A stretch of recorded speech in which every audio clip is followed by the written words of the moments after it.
Hello, everyone, and welcome to another other talk within the Nine-Sided Circle, which we hold every third Sunday of each month. I am your host, Noor Kyle. And I am her faithful sidekick, Mushtaq Ali. And Yes, tonight we have somebody special. Would we you like to do do. the introductions, my dear? I would love to briefly introduce our good friend and brother, Adrián Alvarado, who is joining us from Spain. We're here in California, and Adrian is a virtuoso guitar player. He has done a lot of performing with, as he puts it, he's a plumber of music, but he's played with a lot of famous, cool people, and he is just such a talent and such a philosopher of music in his own right. So it's a blessing to have him here with us for this talk this morning. So thank you so much for being here, Adrian.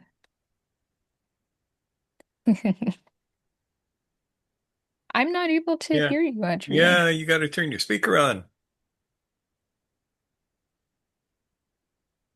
Hmm.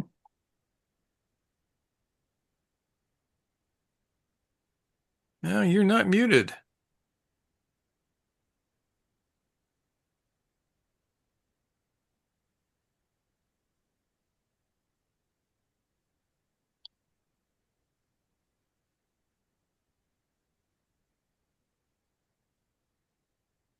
Yeah, Yeah, it was working earlier. Should we hit pause for a moment so we can figure we this out? really can't. So we'll let Adrian figure this out while we do our introductions.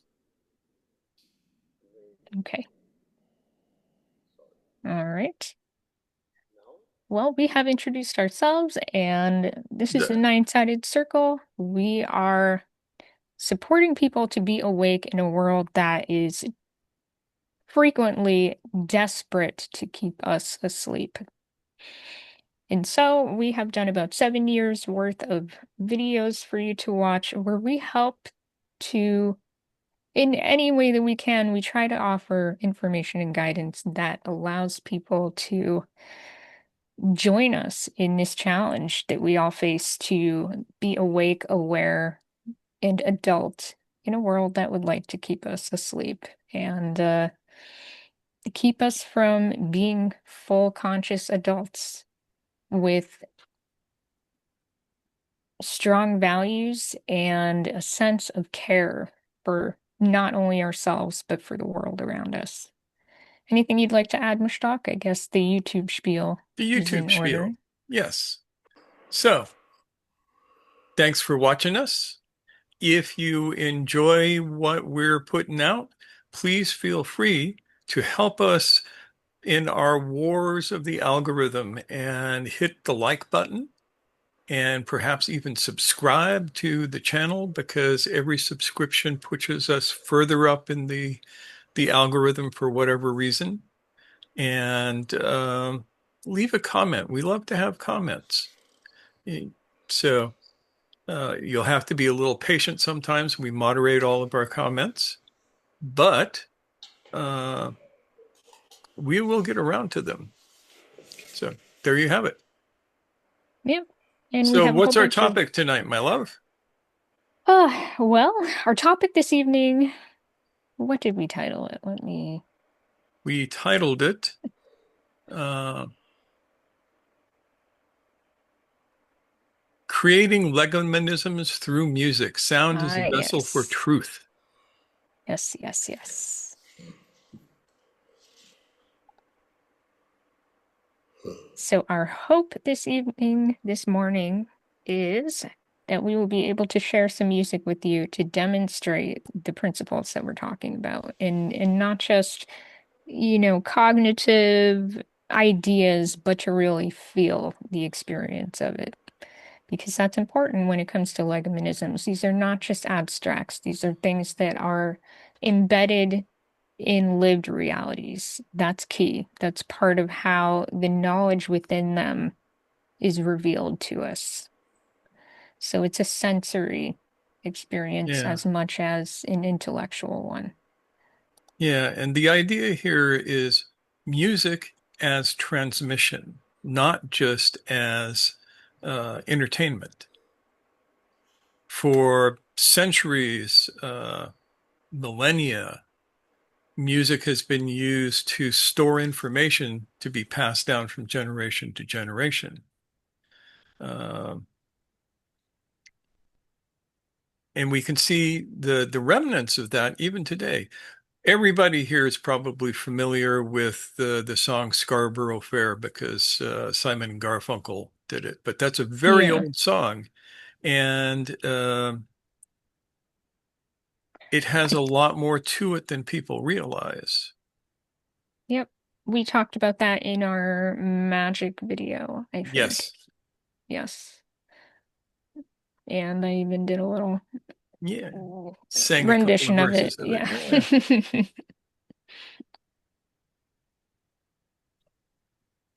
But today we're going to look at how to, yeah, Osama has to take off because he's in the middle of nowhere in Turkey and is about to lose his phone battery. But all right, Osama, we will see you later. Bye. Take care. Bye, Mert.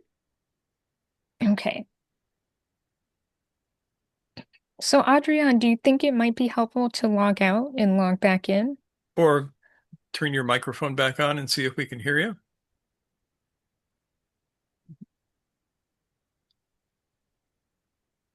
It's muted right now. Yeah.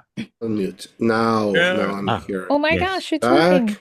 Whoa, a Yay. guitar? All is well. Alhamdulillah. Perfect. That's it. It's Yeah. working. Good. This is Adrian.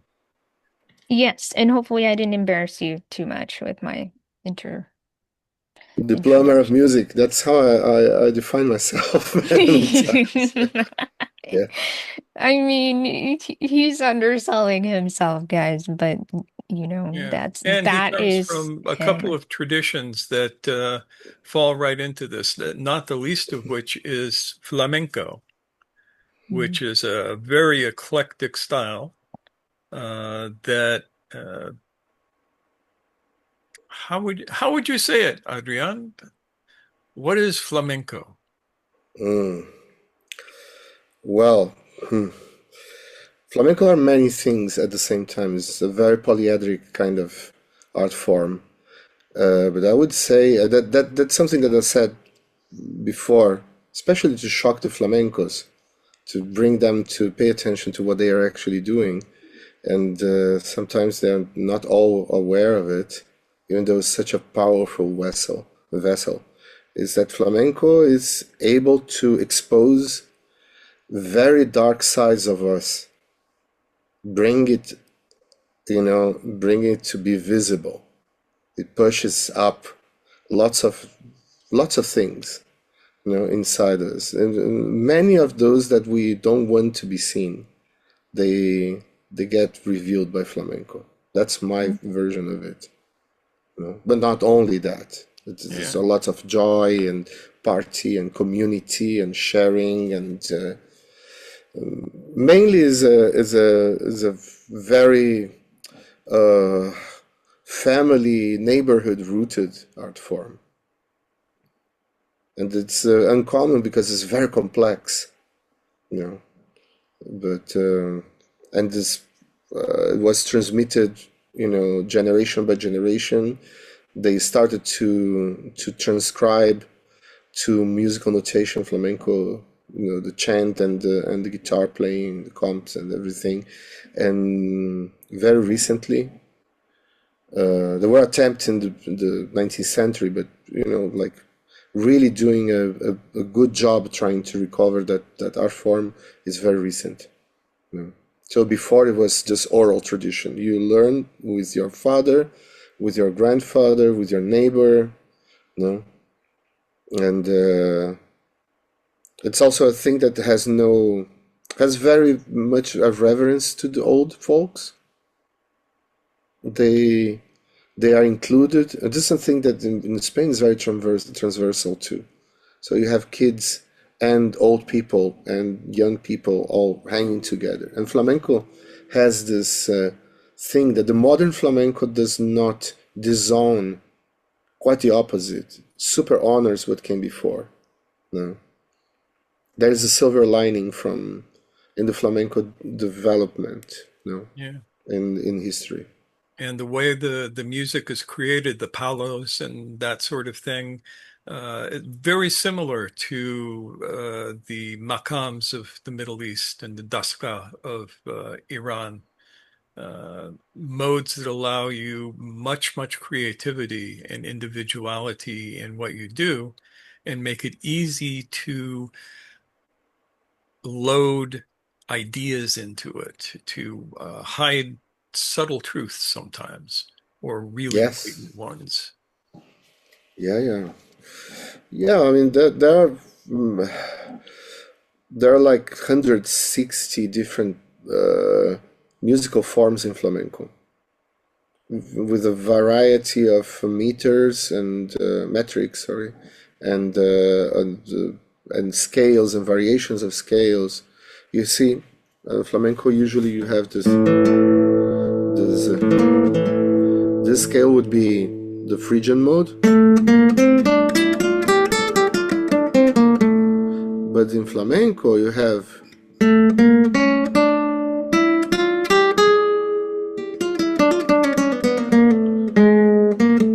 also the seventh. So you have like passing tones that are work much like a blue note in jazz. Blue note is a no. You can play one or the other or both. Now in flamenco you have the same here with the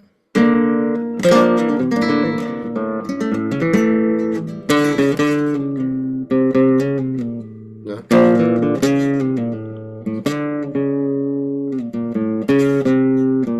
You can accent one of the other, no, or the other, and they are technically different scales, but they are embedded in the same discourse. No. So this is very close to the Hijaz mode that also you selected as an example how it works with the Legominisms creation, and then Yeah. And so that asks us to ask, what if music could carry knowledge?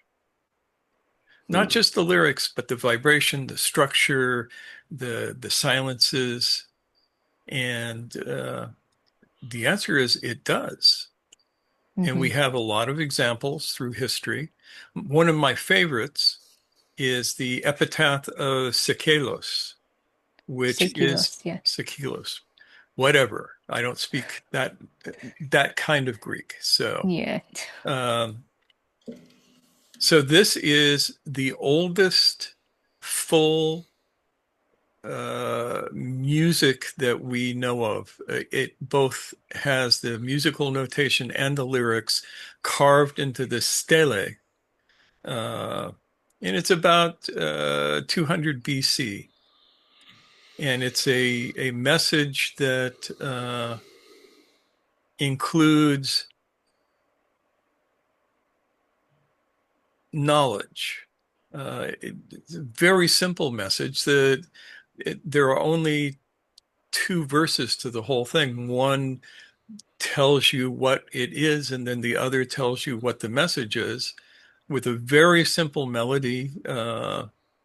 But if you listen to it, and I'll put a link to a really good example of it in the comments for you to listen to. It'll get inside your head. It will hmm, make you think about life, death, time, and the transitory nature of everything, and ask Hmm. you what you're going to do about it. Yep.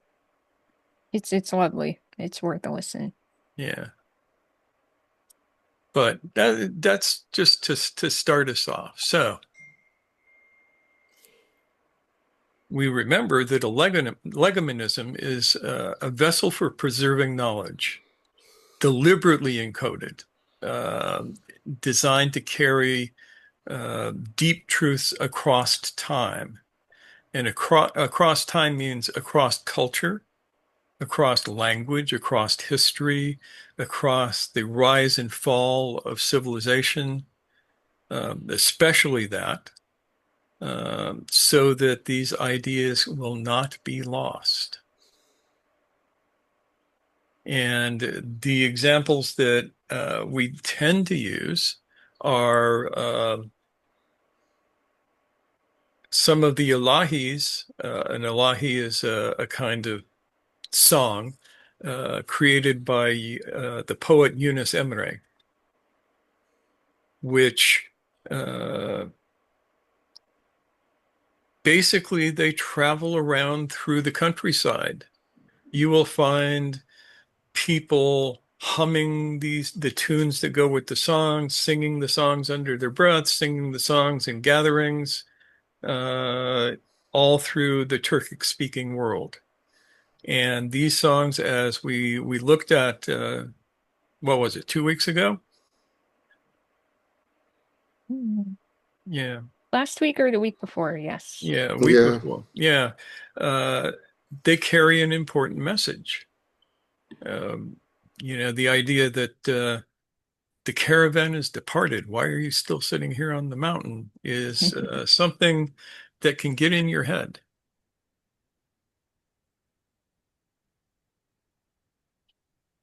So you can think of a legominism as a time capsule for the soul.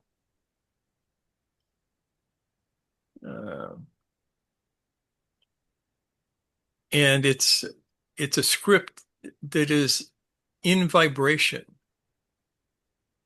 And as we know, vibrations have their own geometry and structure. I'm sure most of you have seen the thing that you do with a metal plate with a speaker underneath it, and you pour the sand on the plate. You hit one note and it creates one pattern. You hit a different note, creates a different pattern. You hit a chord and you get something else.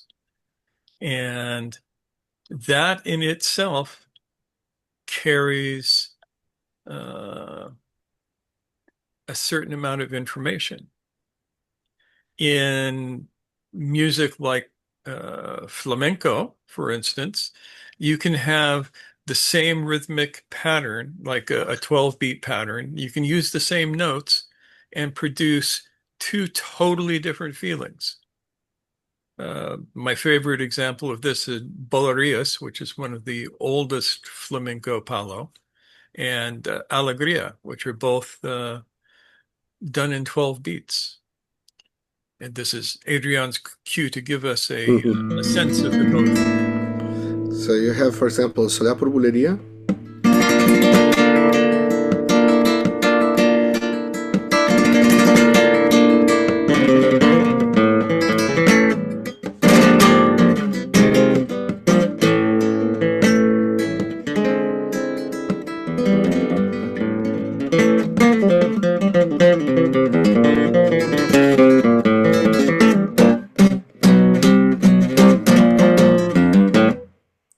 This would be Solar por Bulería. This 1, 2, 3, 4, 5, 6, 7, 8, 9, 10, 11, 12. 2, 3, 4, 5, 6, 7, 8, 9, 10, 11, 12. This is the cycle. And now Alegrias.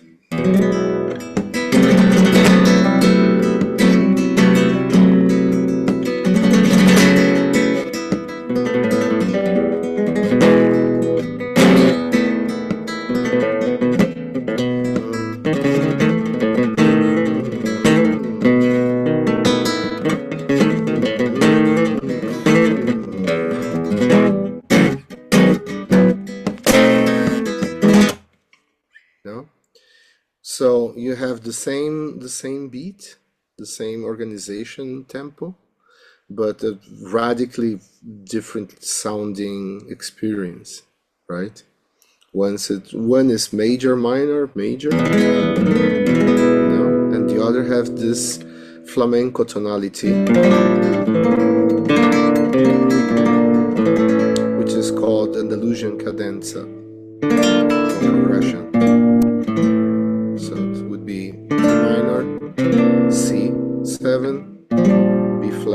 7, many other things, and then this A that has incorporated already. It's a very tense chord, and this is the resolution of this sequence, this progression.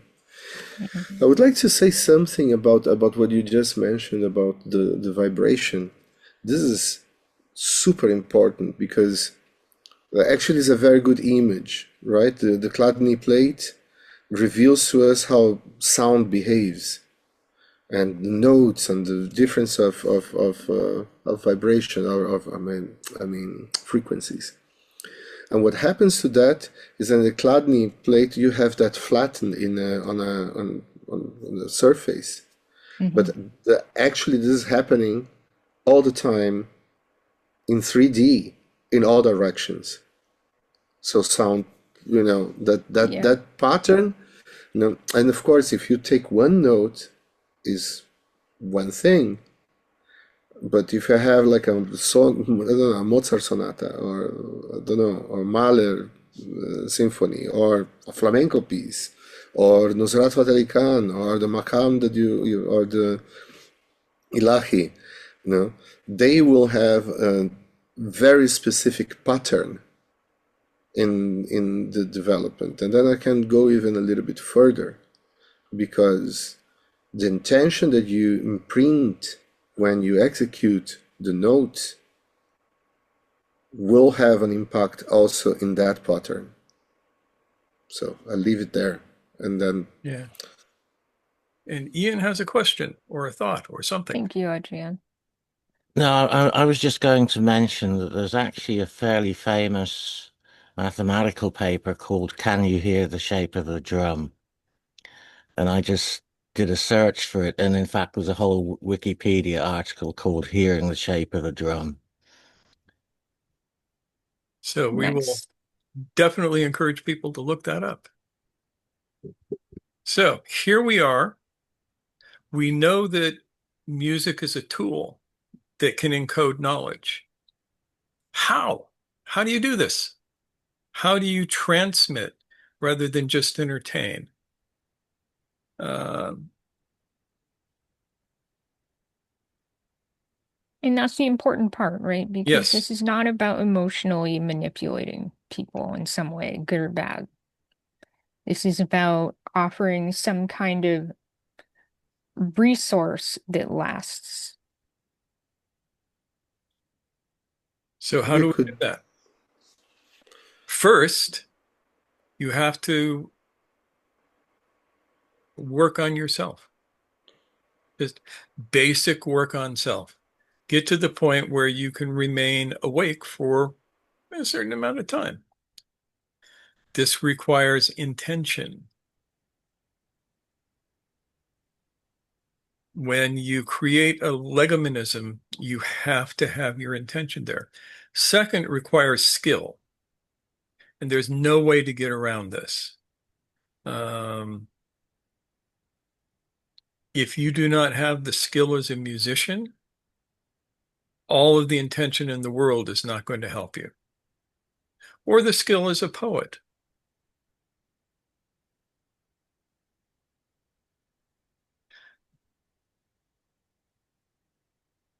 First step, be awake. Second step, have intention to transmit a bit of knowledge about something important, usually about how to be awake. Third step, skillfully craft what you're doing. And we have an example of that in, there's a very famous Ilahi by Yunus Emre about Oyveys al-Qarani, who is a famous early Sufi figure. And it's a long Turkish Ilahi. And interestingly, some Mevlevis took pieces of it and crafted an English version. The lyrics have very little relationship to the Turkish, but the message is still there. You say something powerful in their own right. Yes. Yeah. And that's an example of a modern legominism if you allow it to exist in the way it's intended. And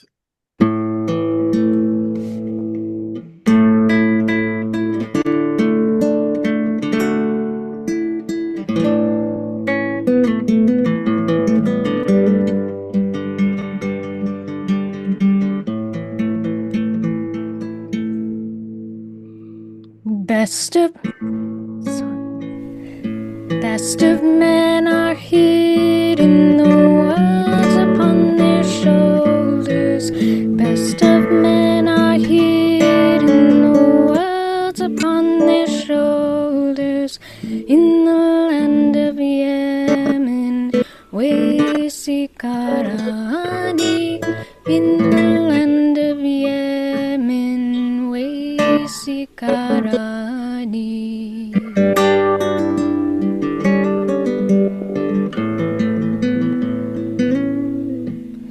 The sun must love its shadows, or why is it shining? Sun must love its shadows, or why is it shining? In the land of Yemen, Wesikarani. In the land of Yemen, Wesikarani.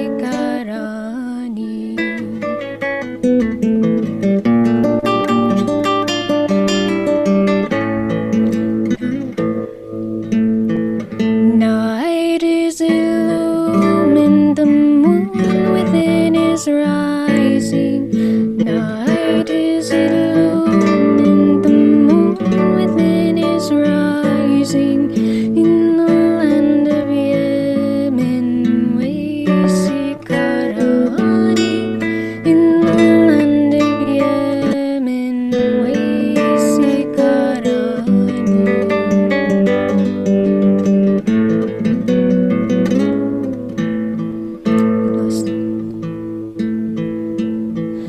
This love is beyond form, the air is transparent. This love is beyond form, the air is transparent. In the land of Yemen, Wesikarani. In the land of Yemen, Wesikarani.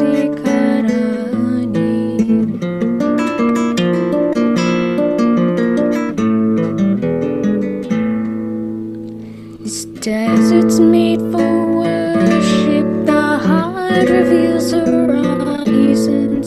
Desert's made for worship, the heart reveals horizons. In the land of Yemen, Wesikarani. In the land of Yemen, Wesikarani.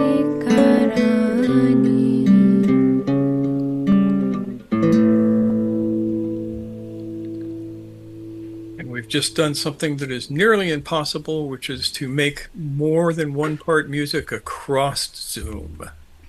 Ole, ole, ole, ole. Gracias. Gracias. Yeah, I was just thinking that would have been so impossible just a couple of decades ago. Yeah, even a couple of years ago. It was tough, yeah. I mean, we weren't even sure how well it was gonna go, but it's getting there. Yeah. It's making it. So what do we see from this? This Ilahi has a tune that is an earworm. It will get into your head and it will stay there. You'll find yourself humming it. And it's yes. nothing fancy. It's not meant to be. It's meant to be music that just kind of sinks its teeth into you, and you find yourself humming it and meditating on it.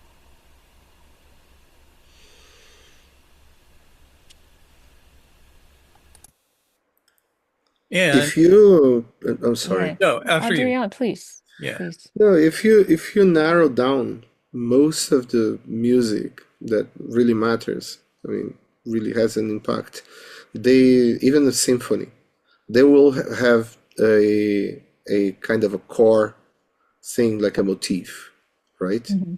And this motif is going to be then developed in many ways. You know, if you have Hindustani music, of course, they're gonna have a motif that's gonna be exposed in a totally different manner than, I don't know, a Bach sonata or whatever. Of course, because of the difference of environment, but that core thing of that motif, that kernel of music that is actually being exposed, this is what we could pay attention to, because that, for me, I understand the legominism is much more in this kind of this aspect. And another thing that also makes the trick, does the trick, is the repetition Mm. part. Yes. You know, so it doesn't matter if it's a Ravel quartet or, you have a thing that is always there, that is bringing. It can be not only the note choices, can be like the rhythm. It can be a division. It can be a thing that's not necessarily based on notes. You know, jazz has a very, especially the 20th, I mean the post 60s jazz. I mean the jazz that is not only for dancing. No, has this characteristic of uh, even when you're not holding a tonality, there must be a silver lining.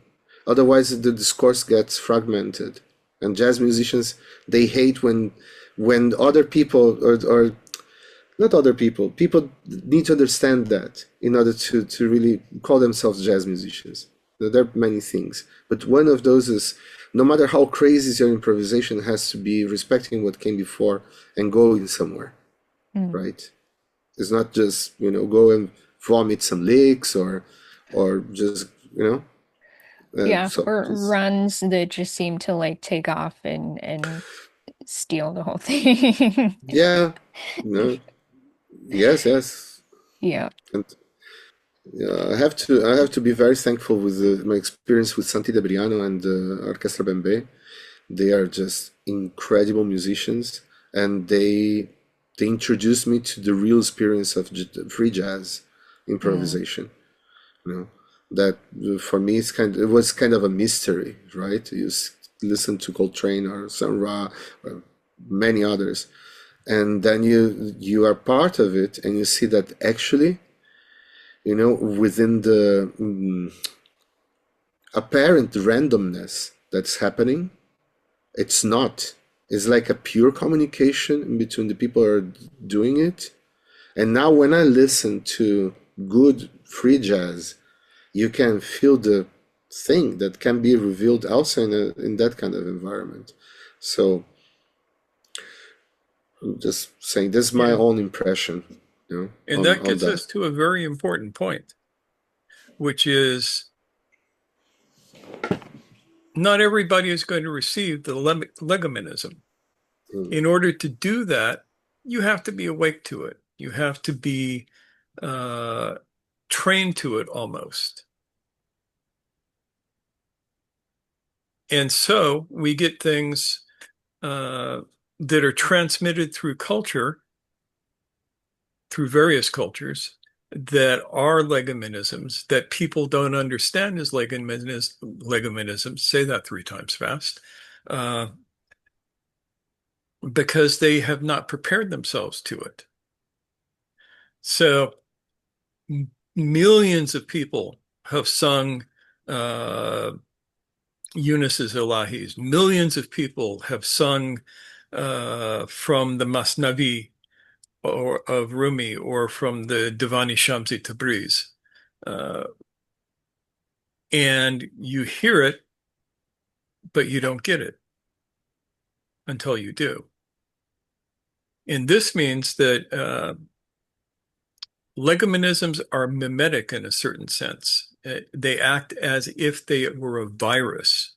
The tunes are catchy, the lyrics are catchy, they invade your mind, they stick with you, you hum the tunes, you sing the tunes, they get passed down from generation to generation, and they are there when a person is ready to receive them. Gurdjieff talked about that with his father, who was a musician and a storyteller. And storyteller and musician back in the day were pretty much the same thing. The Ashogs, who played the saws and told stories. And he would tell, his father told the story of Gilgamesh, right? 6,000-year-old story going back to the Sumerians. And this was before they had found tablets that said, yes, this is the story. And Gurdjieff was impressed that his father was telling the story that was on these tablets without ever being able to read them or see them or know that they even exist. They were handed down accurately in this oral musical tradition. And that's an important understanding of how legominisms are transmitted and why music is so important. You can create a beautiful sculpture that contains higher truths, or a building like behind me, which is kind of the Great Mosque in Cordoba, which is a legominism in and of itself. But one bomb in a world war, and that thing is gone. The sculpture is gone.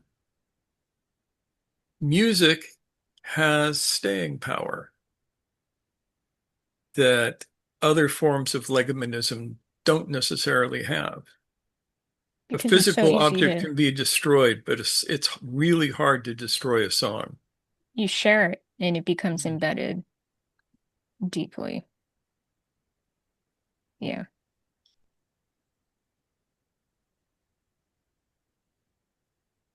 In the person, in the culture, in the history.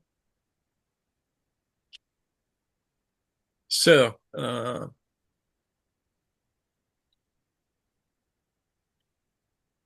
we can think of a lot of examples of that. Think about music that has caught you and transported you and transformed you in ways.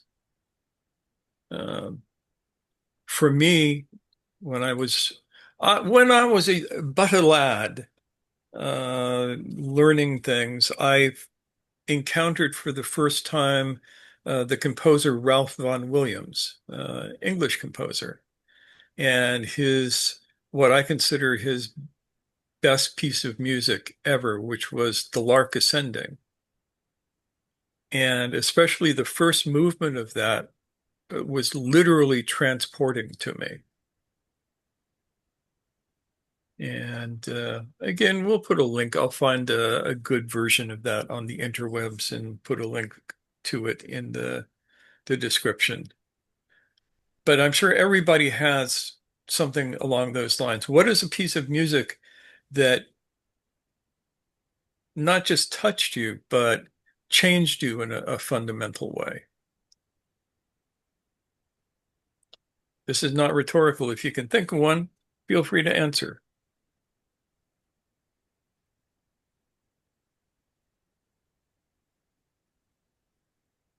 Or not.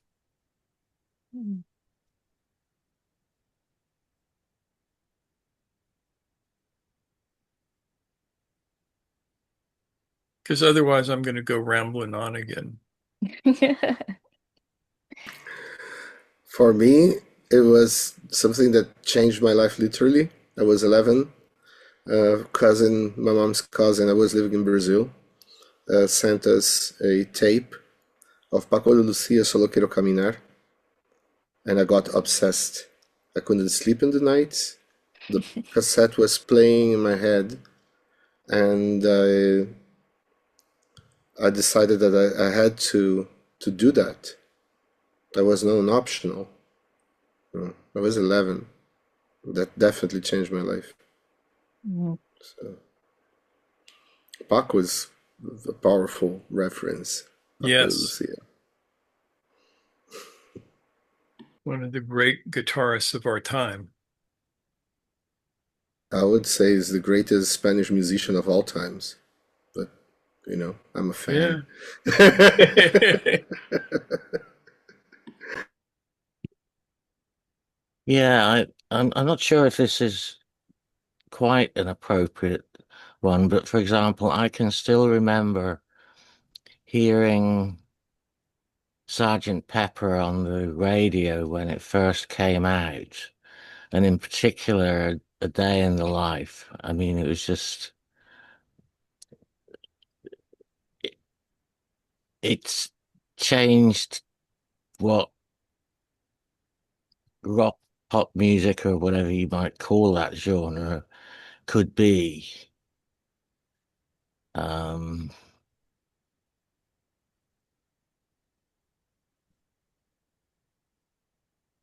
Mm.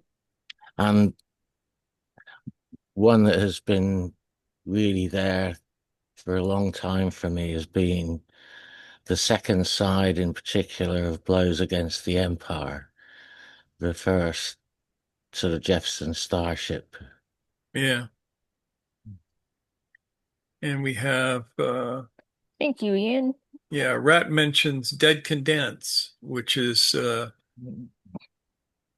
Lisa Gerard, and I forget the guy's name, but they do amazing music, and a lot of it, because they draw from ancient tradition frequently, you get the feeling. One of the things that they did was the Lord's Prayer in Aramaic. Mm. Uh, yeah, amazing stuff. And Yep, then, James says they bring me to tears, yeah, which is powerful. I definitely don't want to discredit that. The only thing to keep in mind with this, though, is that this is not only about the level of emotional connection, it's like it digs at your soul. And it is certainly possible for contemporary music to do that. And it's also kind of a challenge of self-observation for us as well, because there's a lot of music that is meant to stir up the feels, but it doesn't necessarily reach us in that soul way.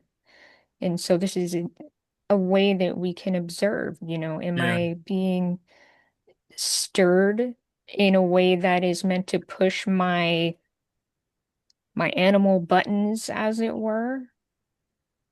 Or is this something that is, mm, what can I say that goes more?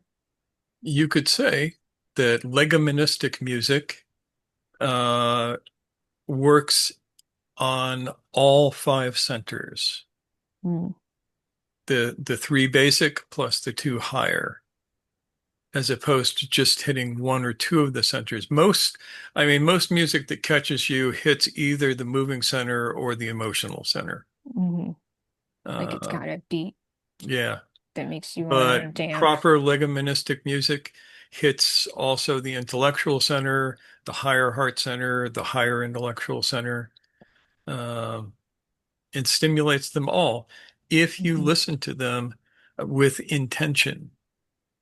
Yeah. If it's just background music, then you're not likely to feel much about anything necessarily.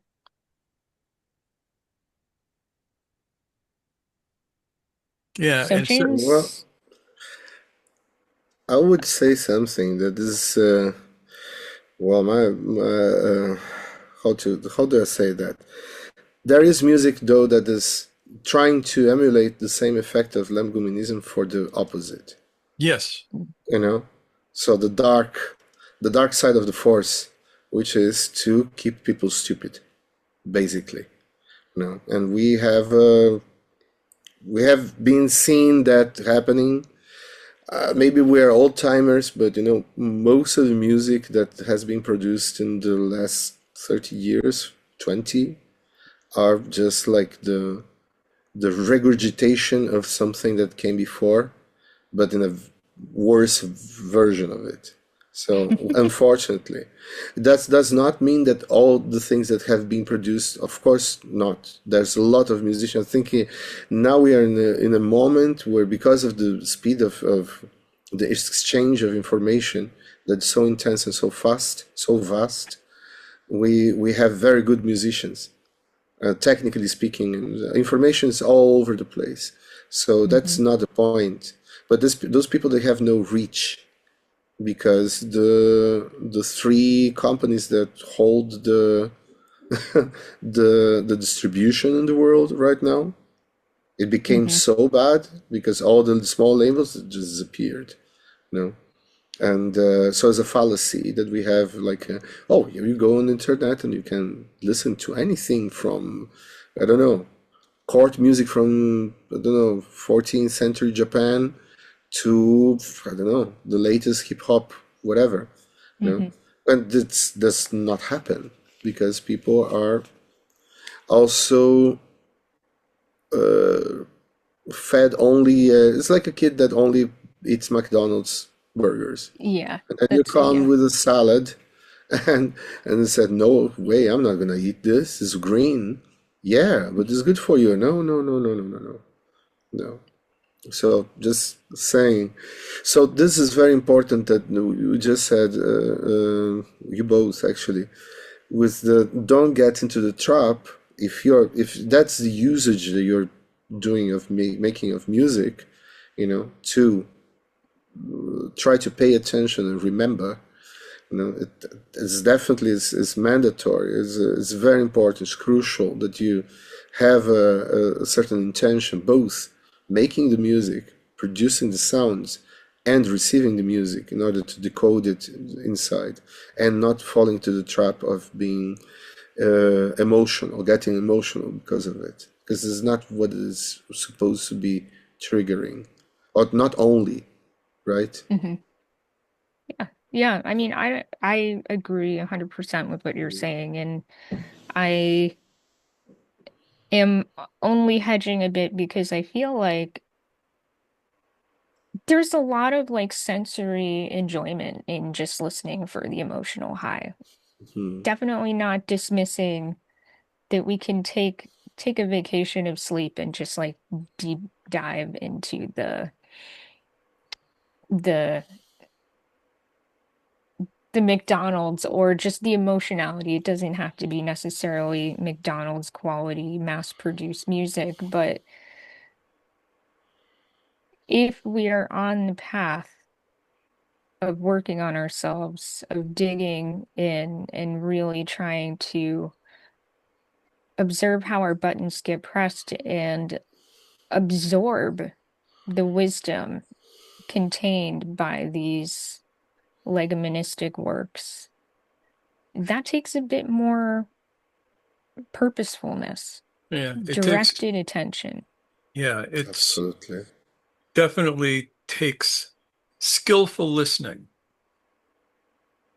And the idea of anti-legominisms, music that is designed specifically to put you to sleep and evoke negative emotion, is a real thing.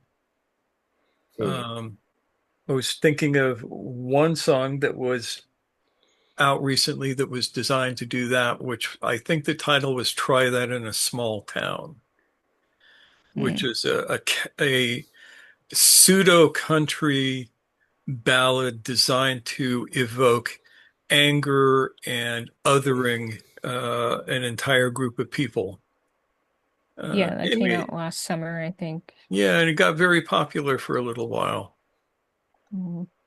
And people would listen to it and they would be angry and they'd go, yeah, fuck those other people. Yeah, it was galvanizing Yeah. of Yeah.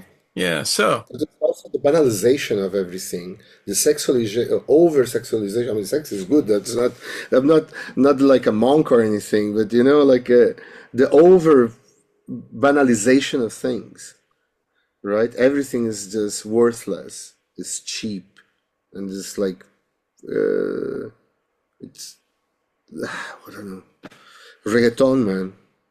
Reggaeton. I'm sorry for the reggaetoneros, but you guys really broke the connection, man.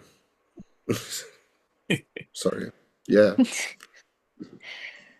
Yeah, yeah, yeah. I think it's this it's this,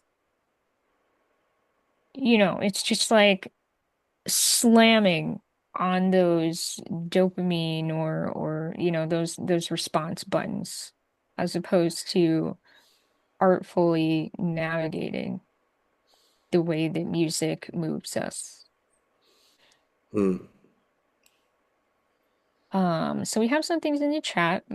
Uh, DMCA, I'm not sure what that is, but it was while you were talking about there's like three record labels or three companies that control everything.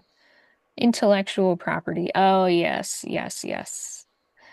That was from Rat. All right. Diva said, I always have a reaction in my spine and neck when it's good music. So there's that physical component there. Happened the other day. They had a show on Miles Davis. I had never heard it before. Yeah. Yeah, Miles Davis Miles made a Davis lot will of do it. really good music. Oh Hmm. yeah.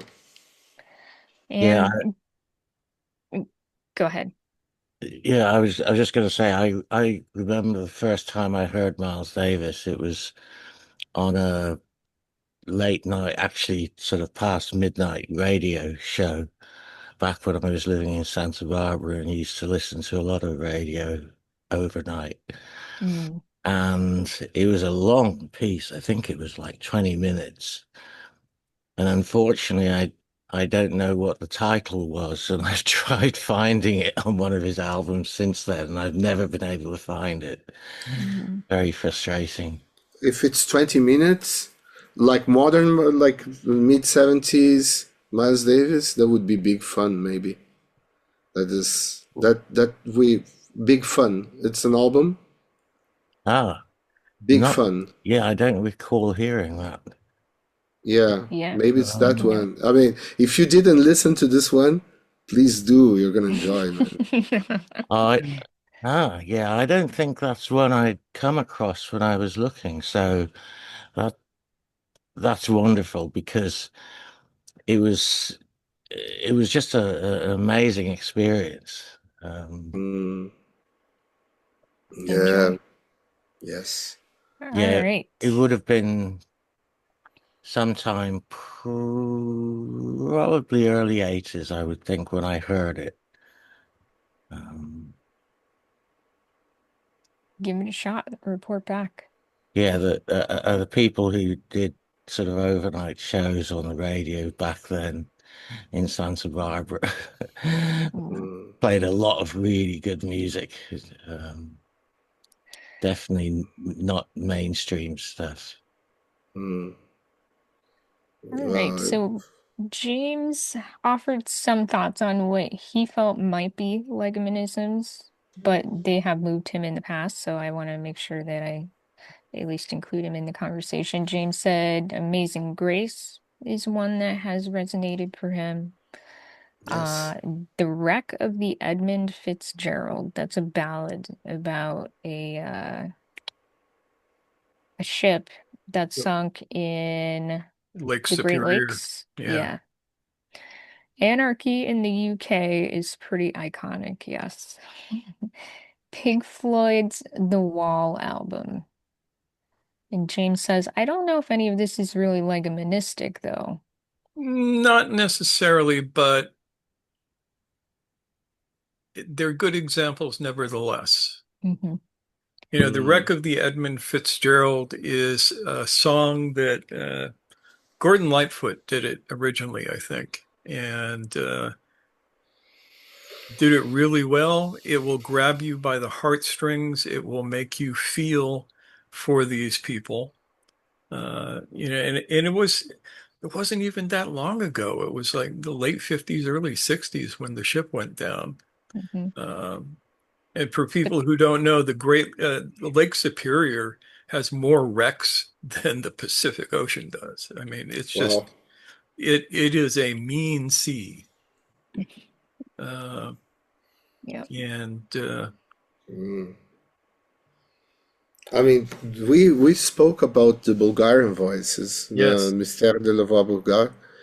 This is, I mean, it's based on traditional material, hmm, but the harmonization is pretty modern. And well, I mean, this is one of the most impactful, works. There's this one that I share with you with yes, Arcángel, the singer, the flamenco singer, with a choir from Bulgaria. It's called Al Este del Cante, to the east of the chant, the flamenco chant, and it's very interesting, very beautiful, well done, well made, and just live recording, which is amazing. But make that work. It's a lot of details there. And I would say, I don't know, Egberto Gismonti, almost all his production, the Brazilian pianist, composer, Piazzolla has a punch in the guts. And not only in the emotional thing, it's actually very revealing. It's kind of badass, internal, you know, triggering. It has a thing with that dealing with the dark side of the flamenco, and exposing. And Piazzolla, at least to me, has that thing. And then Olivier Messiaen with the quartet for the end of times, and I the used to, catalog of the birds. Yes, Messiaen. That's yeah, I important. used to listen to a lot of Messiaen in my teens on Mm, Radio 3 in Britain. yeah. and of course, a song that comes near the legomenistic is Alice's Restaurant. Think about it. It contained incredibly catchy tune, and the story that went with it was very useful for the anti-war movement. And it had the repeating pattern. Yeah. Very much so. The Okay. catchiness. Now that you mentioned that, I think that it occurred to me right now that regarding legominisms, most of the advertised, campaigns and everything, they are trying to emulate the legominism mechanism, how to Mm, how to plant an inception, in people's minds so that they buy this or that. I mean, the whole advertisement is marketing is based on trying to recreate legominism for that purpose, which gives me the shivers, right? Because it's like the guy learning the sniper learning, Sufi breathing techniques to kill people with the rifle long distance and stuff like that. You know, yeah, that's why these are powerful things that we're talking about. Yeah. They seem to be very innocuous, but they are not. They are life changing. No. So, what to do? First, you have to listen with intention. If you hear a piece of music and you can use pretty much anything. There are Orthodox and Gregorian chants that will be legominisms. Not all of them by any means, but a few. There are, we've mentioned Hafiz, right? Everybody reads the poetry of Hafiz, but you haven't really read it until you've heard it sung because it's meant to be music. Same with Rumi, Sadi, all of the great Sufi poets. They wrote their poetry to be put to music. Emre, as you mentioned. Yeah. Yeah. So the first thing you got to do is learn to listen with intention. It's a matter almost of a particular kind of self-observation. And you set an intention. What you ask yourself, what can this teach me?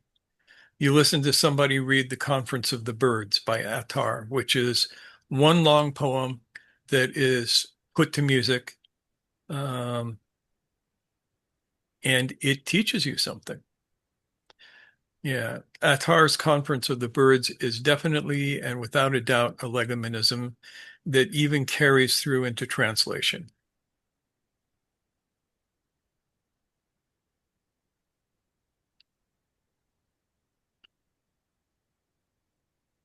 Then the next part of it is, how do you create a legominism? This is harder because you can only create it from the state that you can achieve. So you can create a kind of legominism if you are a terrible, horrible, no good person who wants everybody to be angry so that you can control them, or you are a heartless uh, individual who only cares about tricking people into giving you money for stuff that they don't need. Those are built on the same platform. But can you create the story and the music that transmits a higher truth? And the question for that is, what higher truth do you know?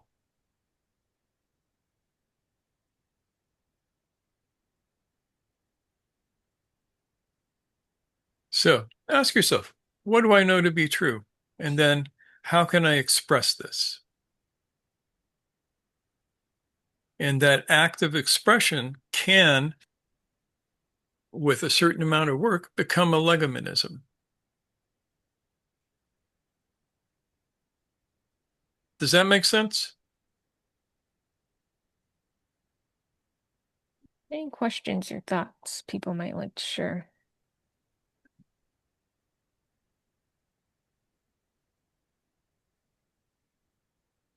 Yeah, we know this is deep stuff. So it's okay if it takes time for this to percolate. But it is important for all of us here because of the fact that, we value work on the self and contributing through self-awareness and groundedness in what is true and real. This is how we pave the way for that. One way, one powerful way.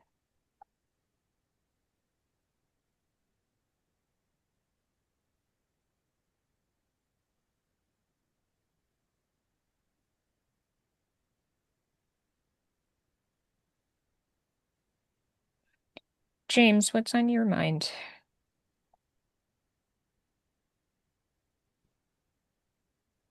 You gotta unmute yourself. I'm here now. There you are. Yeah. I've only just woken up, okay. But when you're talking about music that only just really hits, the feels and very basic stuff, and the sort of darker implications, that's so much of the stuff I've listened to has been sort of like anger or exaltation. It's all been pretty crude, primitive. Not always, but the vast amounts of music that does that, and that's easy to spot with some of the stuff I listen to. But I was also thinking of don't know how familiar you are with Hillsong Church, the big I'm familiar evangelical with them. ground. Yeah, Yeah. how they test the emotional effect a particular track will have on an audience. They basically have this huge test population to work out what kind of music gets an emotional response so they can work it into their services to sort of fine tune the animalistic response they're Yeah. getting to. They They churn do that on out a these massive like scale. Christian pop hits like Yeah. nobody's business.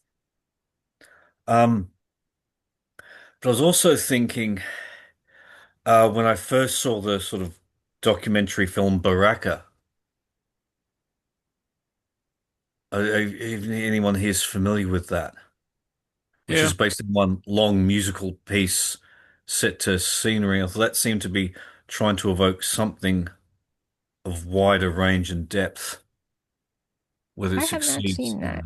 I'll have to check that out. Yeah. Ron Frick's Boudica film. yeah. Okay. Uh, and that's so what am I waffling about? How stuff that pushes the lower buttons pushes my buttons really easy and effectively. It's Mm. this very sobering discussion that we're having here for me, for that aspect of it. Um, and the vast industry that's devoted to doing that. I think I Yeah. may say things that are really obvious now, but for me, it is exactly that.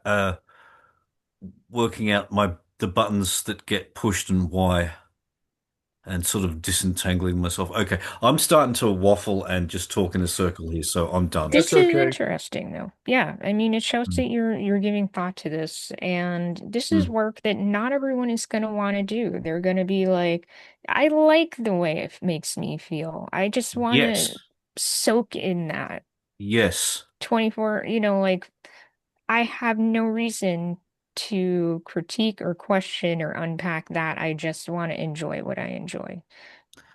And Go it with God. can add a dash of vitality to gloomy circumstance, but Yeah, absolutely.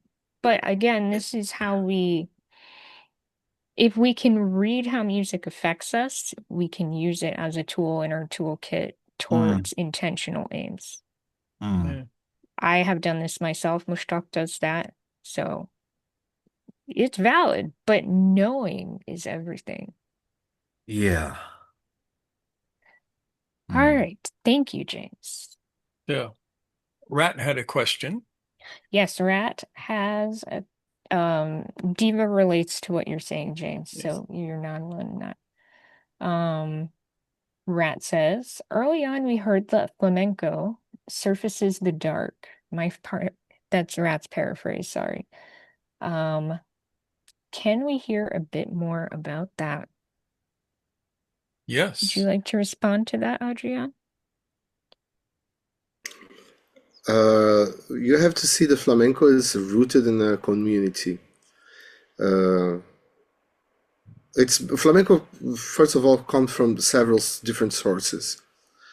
There's Spanish folklore that got into flamenco, were absorbed by flamenco, and you have mainly two sources. One is a more from the Spanish side, and the other is more from the Roma side, the Gypsy side, the Kalos, the Gitanos.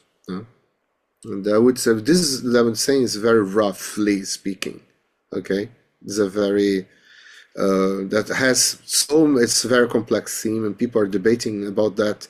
Historians have been debating that for decades, and so it's kind of a sensitive subject. Mm.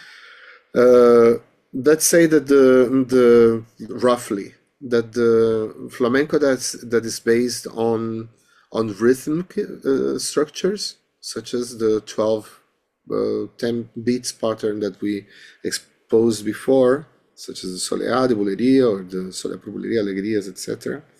And Seguirilla, that's the inverse, or the 4/4 rhythms, and so they are more like gypsy. They're more gypsy. They have more Roma, Gitano origin. But and then you have the ones that are based on or derived from the fandangos, which is quite a lot, and that would be more Spanish, okay? And about the darkness, when you take flamenco out of its context, it becomes sometimes intoxicating. So I've been dealing with flamenco and flamencos in many other places, not only in Spain. So I'm originally from Brazil, so I know a lot of flamenco people from Brazil, and in Brazil, and other. I lived in Germany also for a while, so I know a bunch of flamenco people, and also in the United States, a lot of flamenco people. And there's it can lead to bring up some artists or people that are trying to get into flamenco. They develop a certain attitude that is, I see that, from afar, because I know that, I've seen that so many times in so many people in so many places. I would say that flamenco, when you take it out of its context, it might develop that thing. Of course, each one reacts in a different manner, and my interpretation of that is because people are being exposed to experiences inside themselves that they are not able to really cope with, emotional experiences. And when you know the kind of son of a bitch you are, and you has facing it, that every one of us have that. There's no exception. What we do with it is that would make the difference, right? Flamenco brings it to the surface. And when you practice it, when you do it, when you listen to it, it's not only going to a flamenco concert and then maybe it's so impactful that you will develop that. I don't think so. I think it's that by the usage, especially people that attempt to practice flamenco. Other people are just lovely and they're just having a great time. I know some people in New York, they're just having an amazing time. It is specifically a friend of mine, the teacher there. She's a New Rican flamenco artist called Shanice Barrera, and she is making a community around her of, I don't know, of this other experience that flamenco has to be, and she's ultra groovy. But well, that's my version of when I mentioned the darkness. That's my version of it. There's another example we were just talking about the other day. There's a movie created by Carlos Soria, and it's called Blood Wedding in English. Antonio Gaddis and Cristina Oya are the stars of it. It's basically a story that is really dark. It's a tragedy.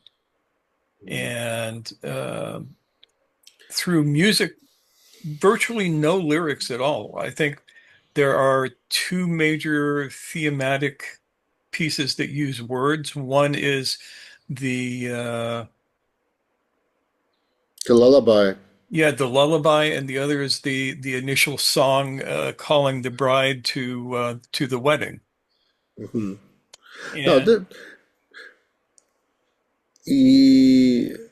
yes, but this is based on a Garcia Lorca theater play called Bodas de Sangre, called Blood Wedding.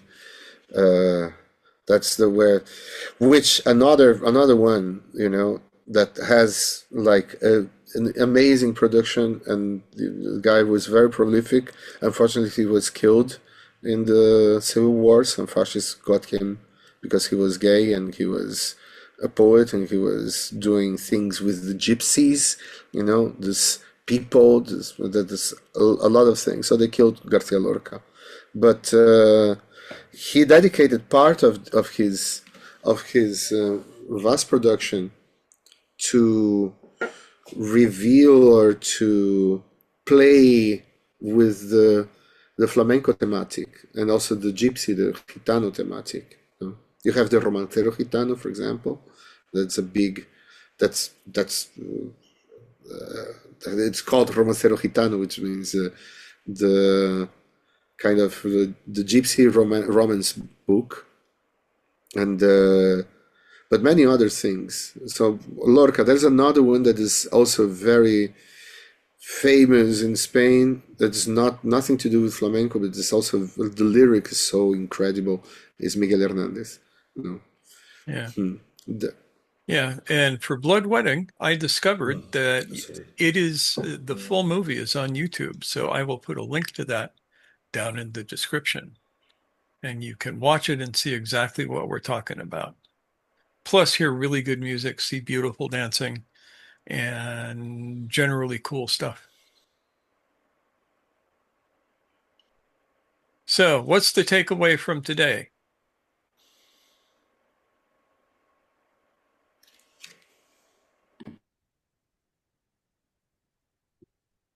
One, this is really hard to talk about.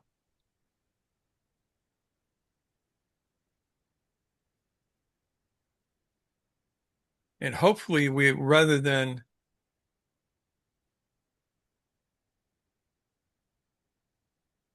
um, hopefully, we have given you a sense of what we're talking about and the idea that you can train yourself to let in the uh, the legominisms and filter out the anti-legominisms. And then if you have the awareness for it, you can build your own.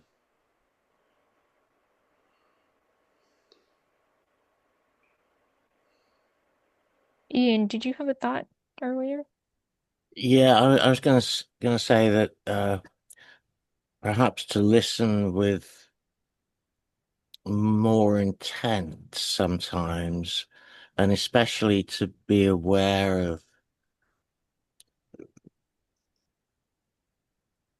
when music is hitting more of the centers. Mm. Yeah, we recommend a couple of things for that. Inner listening, we call it. Sensing the body while listening to a musical legominism is the start. Being in your body, being aware in that moment, self-observation, setting an attention, and finding the form feel excuse me, the form feeling link. Train yourself to notice structure. You know, what is the melody doing? Where does it break? Does it feel like prayer or struggle? Things like that. Yeah. So that's the form feeling link. You have the structure of the thing, you have what's the ambiance? What's the vibe? What's the not the verbal message, but the embedded message in it? The And inner where do those landscape, meet? right? Yes. Yes. Hmm. And while most of us will never be creating legomenisms like this, I mean, some of you might, you never know. You can at least create in yourself the ability to learn from them. Hmm. Yep. Yeah, I was just thinking that, and it'd be interesting to hear Adrian's thoughts on this. But I think that when it comes to appreciating the structure of music, I think a classical education probably really helps.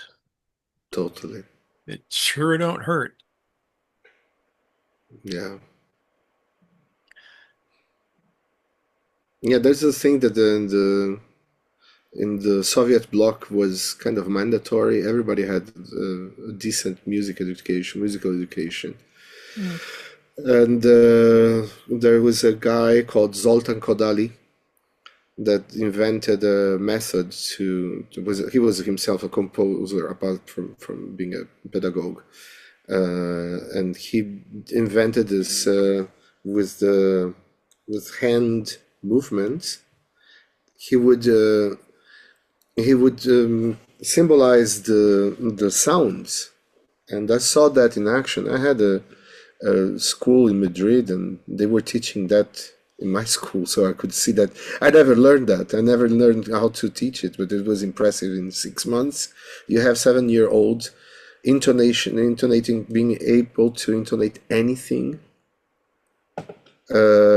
just by seeing the symbols with the hands, let alone reading, from the stuff, from the score, from the lines, from music score, and so that's highly effective. Of course, if you have this in a massive scale, you have a whole population that's able to do that and decipher in a glimpse already what music, at least those structures, and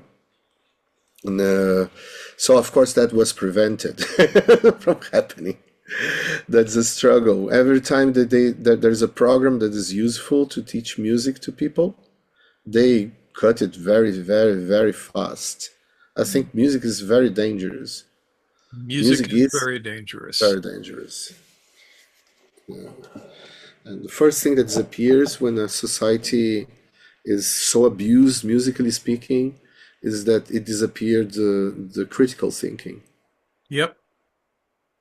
Yeah, my philosophy professor said the path to philosophy is frequently from music to mathematics to philosophy. Ole. Yeah. And that's the path that he took, from a pianist to a mathematician to a philosopher. Ole.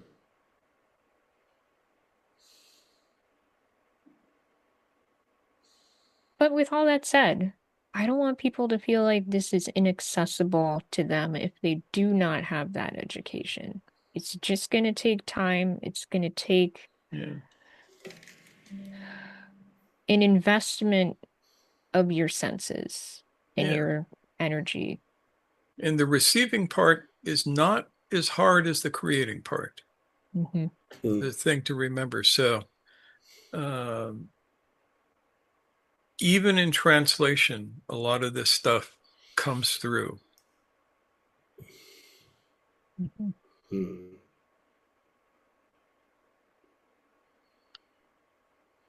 So that's pretty much all I got for today. How about you, Noor?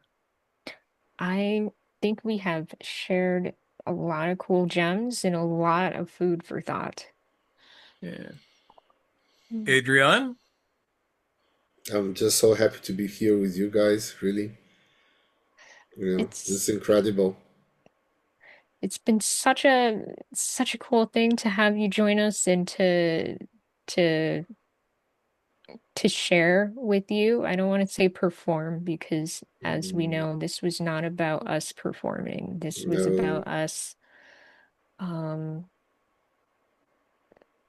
allowing the vessel to pour itself out. And that's about the message, not about the people presenting the message, so to speak. no. Yeah.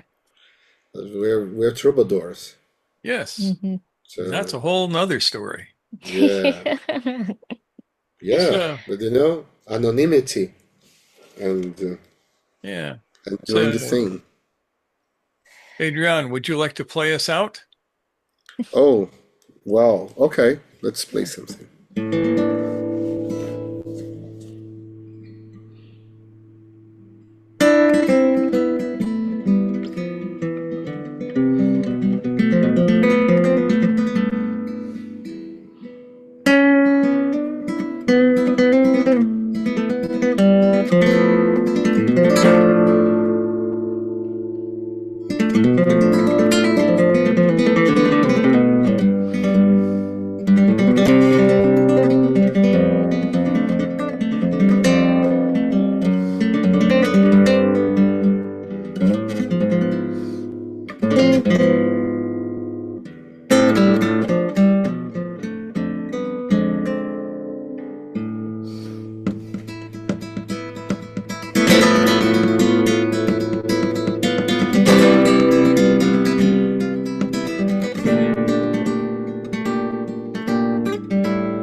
so much, Thank and you. we will see you all this evening. This evening, yes.